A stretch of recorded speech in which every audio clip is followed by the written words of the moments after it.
orang lemah disakiti, sudah lemah ditindas, sudah lemah tidak berdaya, saudara diintimidasi, sudah lemah terus disakiti. Inna lillahi wa inna ilaihi raji'un. Maka itu saya ingin ajak semua saudara, saya ingin ingatkan kepada semua, kepada pejabat, kepada rakyat, kepada ulama, kepada santri, kepada semua umat ya ikhwan.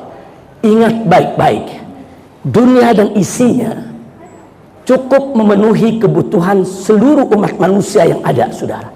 Cukup. Allah Maha Adil, Allah Karim.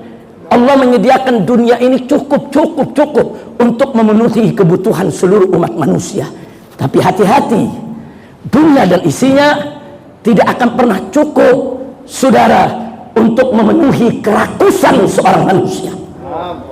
Saudara, manusia begitu banyak, kalau tidak rakus, saudara, dunia dan isinya cukup untuk menghidupi mereka, cukup untuk memenuhi kebutuhan mereka. Tapi dunia tidak akan pernah cukup untuk memenuhi kerakusan seorang manusia. Satu manusia rakus saja sudah menjadi musibah di tengah-tengah umat. Bagaimana kalau banyak orang rakus ya saudara? Sifat rakus, serakah, loba, tamak, saudara. Coba kita lihat di kita punya negeri, berapa banyak oligarki sudah kaya raya, punya gedung-gedung bertingkat, punya mobil serba mewah, rumah luas, hartanya 7 turunan tidak habis. Tapi mereka rakus, mereka serakah, sampai tanah-tanah rakyat kecil tetap mereka incar. Mereka mau usir itu rakyat dari tanah akhirnya, saudara. Inna lillahi wa inna ilaihi raji'un. Saudara, keserakahan macam ini harus kita lawan. Keserakahan tidak boleh dibiarkan. Keserakahan bisa mengundang bala. Keserakahan, saudara, akan selalu melahirkan kesedihan di kalangan bawah. Maka itu saya ingin ingatkan di sini, saudara, jangan berdalih investasi, saudara, kemudian rakyat kecil ingin diusir. Jangan juga berdalih itu tanah negara. Tanah negara dari mana? Negara ini lahir sejak kapan? Negara ini lahir sejak tahun 1945. Sebelum itu di mana? Sebelum itu tidak ada, negara Indonesia tidak ada, saudara. Sebelum itu rakyat Indonesia di berbagai pulau sudah punya tanah mereka. Mereka sudah punya rumah. Mereka lahir turun-temurun di kampungnya masing-masing, saudara. Mereka lah pemilik tanah-tanah tersebut, saudara. Kemudian tanah mereka dirampas oleh penjajah Belanda, saudara. Belanda datang, sawah mereka, kebun mereka, tanah mereka, lahan mereka, pulau mereka, harta mereka dirampas oleh penjajah Belanda. Kemudian mereka hidup dalam penderitaan, mereka dijajah, saudara, diperbudak. Begitu penjajah Belanda pergi meninggalkan Indonesia, kita berhasil merebut kemerdekaan, saudara. Kita berhasil mengusir penjajah. Mestinya tanah yang dulu milik rakyat diambil oleh penjajah, wajib kembalikan kepada rakyat sebagai pemiliknya, bukan diambil oleh negara, saudara. Kalau tanah-tanah yang ditinggalkan oleh penjajah Belanda semuanya diambil oleh negara, apa bedanya negara dengan penjajah Belanda, saudara? Negara itu wajib melindungi rakyat, mengayomi rakyat, membantu rakyat, menolong rakyat, bukan merampas tanah rakyat. Habib Abu Bakar Al-Abbas bertanya, ini kuburan siapa? Itu lagi sibuk baca, dia nanya dia mau tahu. Maka itu sekarang mesti tahu nih, Maryam, kemudian Hasanah, saya sudah tahu. Nah, ini kuburan makam Habib Fadil bin Hasan bin Yahya. Siapa Habib Fadil? Habib Fadil ini adalah abahnya Gida. Abahnya siapa? Abahnya Gida. Namanya Habib Fadil. Nah, Habib Fadil ini cucunya Habib Utsman bin Yahya. Siapa Habib Utsman bin Yahya? Ulama besar di Jakarta, Mufti Betawi. Alhamdulillah. Nah, maka itu sekarang ikutin Jid ya. Semuanya nih yang hadir sini kita kasih salam rame-rame. Assalamualaikum. Fakta-fakta sejarah yang sulit dibantah bahwa Habib Utsman bin Yahya sebagai mufti Belanda berfatwa di dalam kitabnya yang berjudul Manhajul Istiqomah Fid Dini Bisalamah. Isi fatwanya adalah setiap pribumi diharamkan untuk berjihad melawan pemerintah Belanda.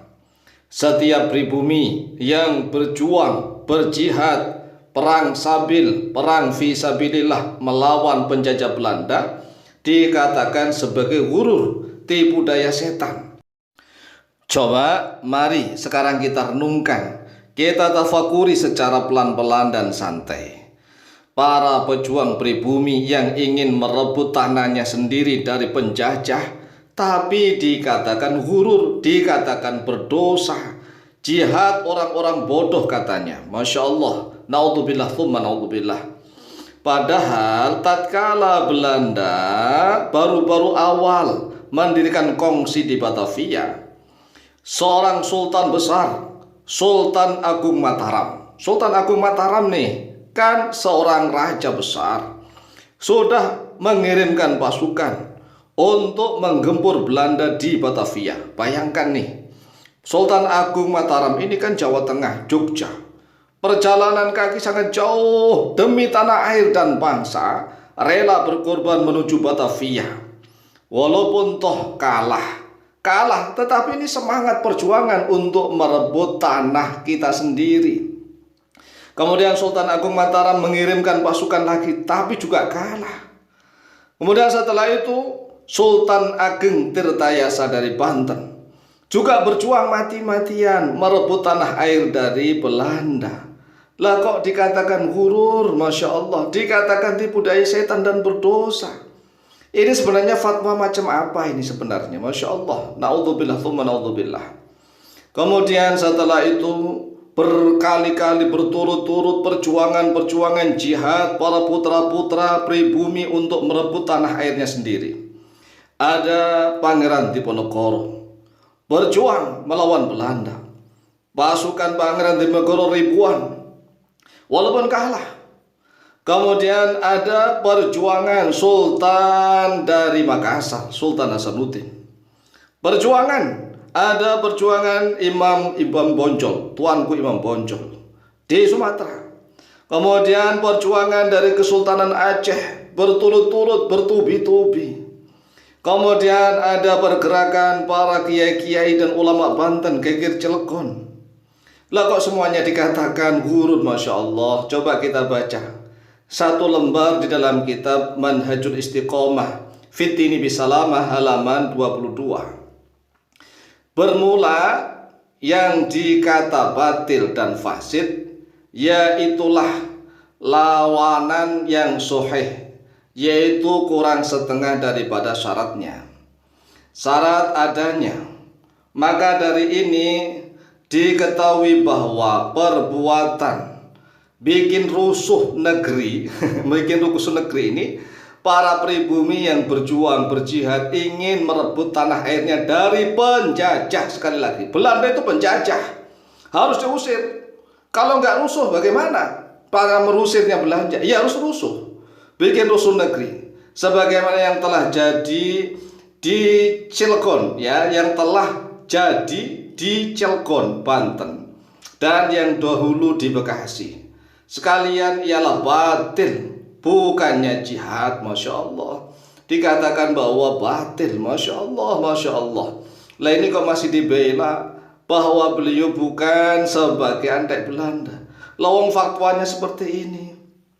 Para jawara Batavia yang ada di Tambun, Bekasi itu berjuang. Ya, lihat bagaimana para jawara di Tambun, Bekasi ingin merebut tanahnya sendiri dari para penjajah. Dikatakan batil, bukan jihad. Masya Allah. Ini pernyataan seperti ini sebenarnya antek Belanda atau tidak? Lalu bagaimana kalau kita menjelaskan ini bukan antek Belanda? Lalu bagaimana sih? Lawang sudah dari pemerintahan yang sah, yaitu Sultan Agung Mataram, sudah menggempur Belanda berkali-kali. Ya, kemudian Sultan Ageng Tirtayasa Banten juga menggempur Belanda. Kemudian Sultan Hasanuddin dari Makassar. Ini kesultanan-kesultanan semua ini, negara-negara yang sah. membentur Belanda. Kemudian Kesultanan Aceh menggempur Belanda. Kemudian Perang Padri, ya, kemudian sampai Geger Cilegon di Bekasi. Walaupun toh sudah kesultanan nggak ada, ya terpaksa nih. Terpaksa orang-orang pemuka agama, para kiai dan ulama bersatu untuk mengusir Belanda sesuai dengan kemampuannya. Lah kok dikatakan sebagai perusuh negeri, Masya Allah. Dan tidak jihad, tetapi berdosa, Masya Allah. Ini sebenarnya fatwa model apa? Fatwa yang ingin strategi ataukah memang benar-benar menjadi anteknya Belanda, menjadi jongosnya Belanda? Kalau seandainya strategi, ya tidak harus berfatwa seperti ini, Masya Allah. Sebagaimana Teuku Umar dari Aceh, itu pura-pura masuk ke dalam tentaranya Belanda, tetapi ingin mempelajari strategi cara memakai senjata, strategi perang. Setelah itu Teuku Umar dari Aceh keluar karena memang strategi memimpin pasukan Aceh menggempur Belanda. Lah kalau ini Masya Allah, sudah berkali-kali pasukan pribumi, ya, kalau seandainya mau mengatakan bahwa perang Pangeran Diponegoro itu tidak sah, misalnya disebut sebagai perusuh negeri, ya, disatakan sebagai berdosa dan ghurur, Masya Allah. Berapa ratus ribu, ya, para ulama yang mendukung gerakan pasukan Pangeran Diponegoro, kemudian pasukan Perang Padri, pasukan para ulama-ulama Nusantara yang ingin membebaskan negeri dari penjajah Belanda. Untuk saudara Rizik Syihab, antum jangan memprovokasi masyarakat untuk melawan pemerintah yang sah. Dalam kasus Rempang khususnya, pemerintah melalui Menteri Bahlil tadi sore sudah membuat pernyataan, sudah membuat kesepakatan dengan pemuda Melayu untuk menyelesaikan masalah ini dengan seadil-adilnya untuk kepentingan masyarakat. Negara wajib untuk memperhatikan hak-hak rakyat dan kepada rakyat wajib untuk menjaga ketertiban sehingga kedamaian yang kita inginkan bersama akan terwujud. Kita rakyat pribumi jangan sampai mau ditunggangi untuk berbenturan dengan pemerintah kita sendiri, dan kami menyuruhkan agar pemerintah harus memihak rakyat, menyelesaikan seadil-adilnya kepentingan rakyat Rempang sehingga rakyat Rempang mendapatkan hak-haknya yang harus mereka dapatkan. Dan bagi mereka-mereka yang mencari keuntungan, yang ingin mendapatkan manfaat dari kekisruhan dan air keruh, maka kami menghimbau dan meminta kepada aparat keamanan, bahkan kalau perlu aparat Hankam sekaligus, itu untuk berlaku dengan tegas. Karena menjelang tahun-tahun politik, maka akan sangat mudah untuk diobok-obok dan dibelokkan ke kepentingan-kepentingan politik praktis. Kami tidak ingin bahwa anak bangsa diadu domba dan oleh mereka-mereka orang-orang yang selalu hidup dan mencari makan dari peristiwa-peristiwa, menunggangi peristiwa-peristiwa ini untuk keuntungan-keuntungan pribadi. Biarkanlah masyarakat dengan pemerintah bernegosiasi, mendapatkan keadilan dengan cara dialogis yang baik. Saya yakin pemerintah akan berpihak kepada masyarakat, dan masyarakat juga bisa memperjuangkan dirinya untuk berdialog dengan sehat dan baik. Dan bagi para provokator harus ditumpas sampai ke akar-akarnya, harus dihabisi dan ditindak dengan tegas. Terima kasih. Dan untuk masyarakat, jangan percaya dengan orang yang sok pahlawan mau membela rakyat. Mereka hanya memperalat rakyat untuk kepentingan dan agendanya sendiri, untuk merusak pemerintah dan merusak masyarakat Indonesia. Jangan pernah percaya. Merdeka! Merdeka! NKRI! Pancasila! Saya mau perintah atas kontrol presiden kepada saya untuk bertemu langsung dengan tokoh masyarakat, dan saya langsung lakukan datang ke Rempang dan kami berdiskusi dan mencari solusi yang terbaik. Di mana solusinya alhamdulillah adalah sudah kita dapatkan. di mana hak-hak rakyat tetap kita jaga, hak-hak kultural rakyat sebagai anak kesulungan juga kita hargai. Namun andai kata ada pergeseran tetap masih wilayah Pulau Rempang dan kita juga sudah setuju, dan insya Allah ini menjadi kado terbaik untuk masyarakat Rempang, untuk pemerintah pusat, pemerintah daerah, kabupaten kota dan provinsi dalam penyelesaian hari. Kami aliansi Kaum Melayu tadi sudah saksikan paparan yang disampaikan oleh Pak Menteri, dan paparan itu alhamdulillah sudah disepakati dan disetujui oleh tokoh yang hadir pada hari ini. Nah, untuk itu kami sebagai anak-anak sudah Melayu, apa kata orang tua kami baik, kami ikut baik. Apa kata orang tua kami baik, kami juga akan melakukan yang tidak baik.